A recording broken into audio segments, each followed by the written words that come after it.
Kemarin saya angkat si Aldo. Gila.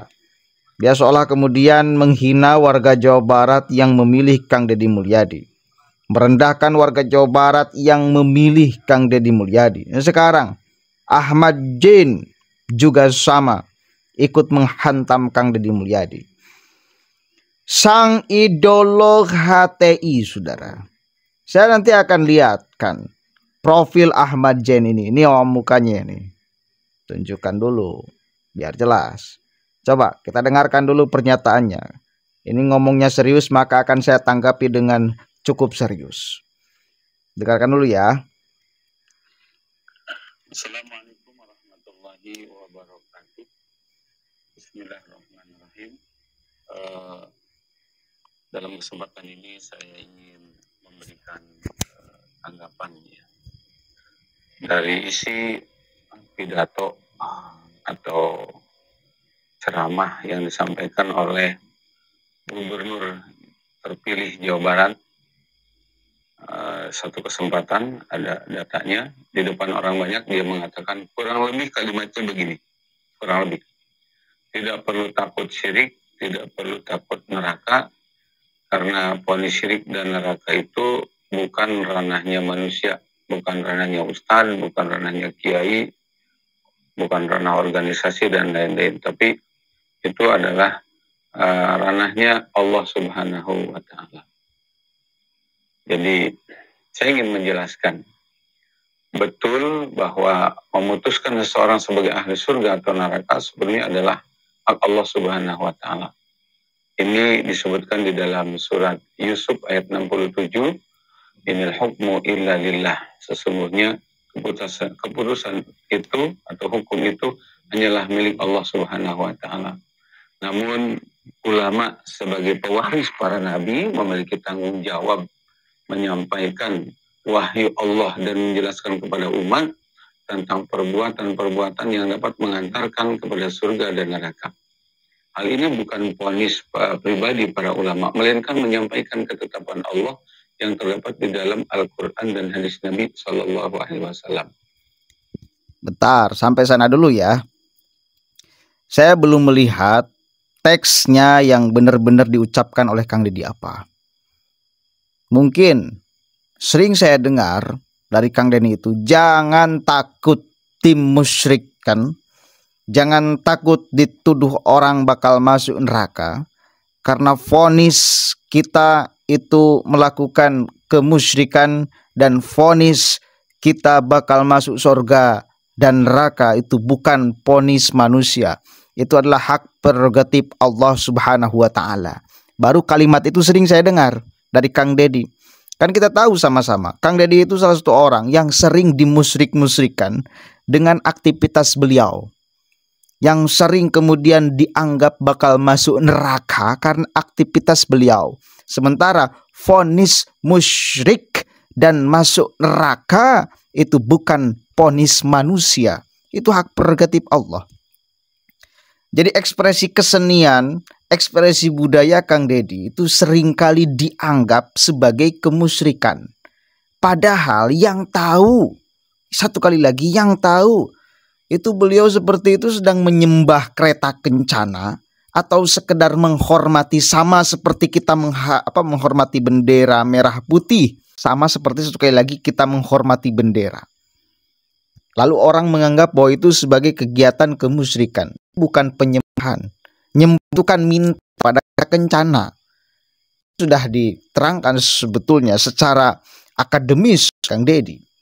Bukan meminta. Kalau meminta kepada kita kencana, maka tidak akan ikhtiar. Cukup jadinya kencana. Faktanya jauh bangun YouTube. Faktanya jauh ketika orang mau mencalonkan dan sudah terpilih menjadi pemimpin Jawa Barat, Gubernur Jawa Barat melalui proses yang biasa normal seperti kita-kita. Gitu loh. Dan beliau dipilih oleh mayoritas warga Jawa Barat karena aktivitas sosial beliau.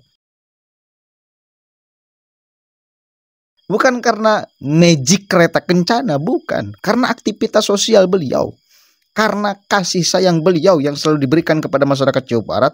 Karena cinta beliau yang selalu diberikan kepada masyarakat Jawa Barat. Akhirnya masyarakat Jawa Barat balik mencintai, lalu memilihnya. Itu kok. Setiap hari tidak kurang dari 3 orang yang beliau bantu. Itu sering saya katakan, dan kita bisa lihat aktivitasnya sama-sama kok. Setiap hari 3 kali 1 minggu, kali 1 bulan, kali 1 tahun, kali berapa tempat, kali berapa titik. Mau bagaimana orang tidak jatuh cinta kepada Kang Deddy? Kan itu. Jadi bukan jangan takut kemusyrikan. Jangan takut dimusyrikan. Dan kalau kita mau kemudian dalam, memang jangan takut neraka. Kita itu ibadah bukan karena takut neraka. Karena Allah aja, itu yang sudah dalam sih. Ya, kalau masih beribadah karena takut neraka, karena ingin sorga, ya itu kalau bahasa-bahasa orang sufi itu masih ibadah karena cangkang. Menganggap Tuhan neraka, menganggap Tuhan sorga. Padahal kita dimasukkan ke sorga dan dimasukkan ke neraka itu oleh Allah. Jadi ibadah itu harus karena Allah, bukan karena takut neraka, bukan karena ingin masuk sorga. Begitu kalau kita mau dalam tuh ngajinya. Lanjut dulu ya. Memang ulama punya peran untuk kemudian menyampaikan, hati-hati, jangan sampai. Tapi kalau ulama-ulama yang sudah punya kepentingan politik di dalam dia ngomong, akhirnya menghukumi. Jelas banyak yang menghukumi itu. Sekelas Bahar Smith, Hussein Alatos, dan masih banyak lagi. Sudah mengklaim, mengatakan dengan jelas, terang benderang, bahwa aktivitas Mulyadi adalah aktivitas kemusyrikan. Menghormati kereta kencana, itu simbol budaya, dianggap kemusyrikan. Itu kan sama halnya seperti orang-orang Wahabi yang ketika kita hormat kepada bendera, dianggap kita itu menyembah bendera, padahal hanya sekedar memberikan penghormatan terhadap simbol negara kita. Bukankah kita kecam sama-sama orang Wahabi yang menuduh seolah-olah kita mempertuhan bendera, mempertuhan negara karena kita hormat kepada bendera? Enggak kok. Hormat. Catat, bukan menyembah, menghormati. Ya, seringkali, satu kali lagi, ulama yang disandarkan pada kepentingan politik menghukumi yang belum jelas, memusyrikan yang belum tentu. Itu yang kita jangan takut dimusyrik-musyrikan, karena kita tidak melakukan kemusyrikan. Hak prerogatif Allah juga. Taunya antara kita dengan Allah, antara Kang Deddy dengan Allah. Ketika beliau melakukan penghormatan terhadap kereta kencana, yang tahu niat beliau adalah Allah. Tidak bisa manusia yang lain menerka-nerka. Oh, ini nyembah. Oh, ini menghormati. Kan itu ya, tak bisa. Karena letak niat itu di dalam hati. Yang bisa membaca hati manusia adalah Rabbul Izzati. Begitu. Kita harus paham sampai detail ke sana agar tidak mengedepankan suudon melihat manusia. Lanjut dulu nih. Itu karenanya maka Nabi bersabda, al-ulama'u warasatul anbiya. Para ulama itu sejatinya adalah pewaris para nabi. Demikian dalam hadis riwayat Abu Dawud, Imam At-Tirmidzi dan Imam Ahmad. Nah, ulama menjelaskan hukum Allah berdasarkan wahyu, bukan pendapat atau prasangka pribadi. Sebagai contoh, Allah Subhanahu wa taala berfirman tentang sifat penghuni surga dan neraka. Misalnya di dalam Al-Baqarah ayat 81. Ulama menghukumi sesuatu disandarkan pada Al-Qur'an, bukan pendapat pribadi. Tetapi bila ada ulama yang mengatakan aktivitas Kang Deddy Mulyadi sebagai aktivitas kemusyrikan, itu adalah pendapat pribadi, bukan pendapat Al-Qur'an. Bukan disandarkan pada teks Al-Qur'an, teks al-hadis, bukan pendapat pribadi, prasangka pribadi yang disandarkan pada muatan-muatan politik apalagi. Itu yang kita gugat sama-sama. Sekali lagi, saya tidak pernah mendengar Kang Deddy Mulyadi mengatakan jangan takut kemusyrikan, jangan takut neraka, sorga. Bukan, beliau sering saya dengar mengatakan jangan takut dimusyrikan, jangan takut dituduh orang bakal masuk neraka. Karena itu adalah hak prerogatif Allah. Karena dia sering dimusyrik-musyrikan dan dianggap orang akan masuk neraka karena aktivitasnya. Dihukumi tukang DDT oleh sekelompok orang yang punya kepentingan politik. Itu yang kemudian disanggah. Jangan takut kita dimusyrik-musyrikan. Kita nggak berbuat kemusyrikan kok, dituduh aja karena sandarannya kepentingan politik apalagi. Begitu ya. Ahmad Jen. Kita lihat nih. Si Ahmad Jen. Dia ngomong apa? Dia ngomong apa? Cinta Nabi, ya khilafah negaranya. Cinta Yahudi dan Nasrani, ya demokrasi negaranya. Bayangkan, ini ideologi HTI ini orang. Udah jangan diteruskan juga kita mendengarkan orang yang kayak gini. Ini ideolog HTI akut. Bahkan saya ingat dia pernah mengatakan,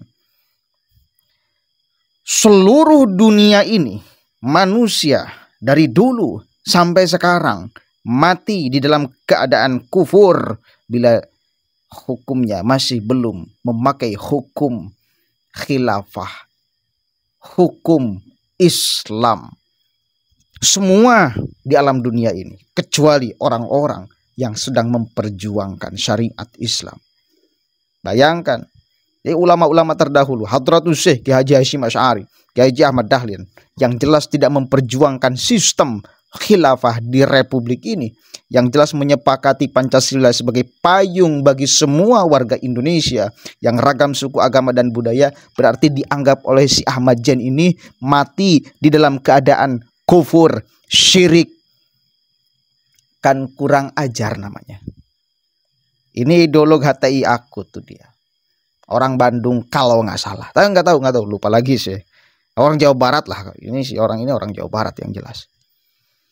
Nah di Jawa Barat itu masih banyak orang yang kayak gini. Insya Allah dengan kepemimpinan Kang Deddy nanti ke depan, orang-orang yang kayak gini dikasih pelajaran. Jangan sampai dibiarkan. Ini racun jelas. Bukan vitamin yang dia berikan kepada masyarakat, tetapi racun yang mematikan. Demokrasi itu orang Yahudi dan Nasrani. Kita ini dianggap yang mencintai, yang kemudian memakai sistem demokrasi di dalam bernegara, itu Yahudi dan Nasrani. Kan kurang ajar. Menganggap Hadratus Syekh Kiai Haji Hasyim Asy'ari, pendiri Nahdlatul Ulama, Kiai Haji Ahmad Dahlan, pendiri Muhammadiyah, yang kemudian menyepakati sistem ini, dianggapnya Yahudi dan Nasrani. Mau bagaimana ini? Ini nggak bisa. Orang-orang yang kayak gini yang memberikan racun, penyakit bagi pikiran masyarakat Indonesia umumnya, khususnya masyarakat Jawa Barat. Harus dibersihkan.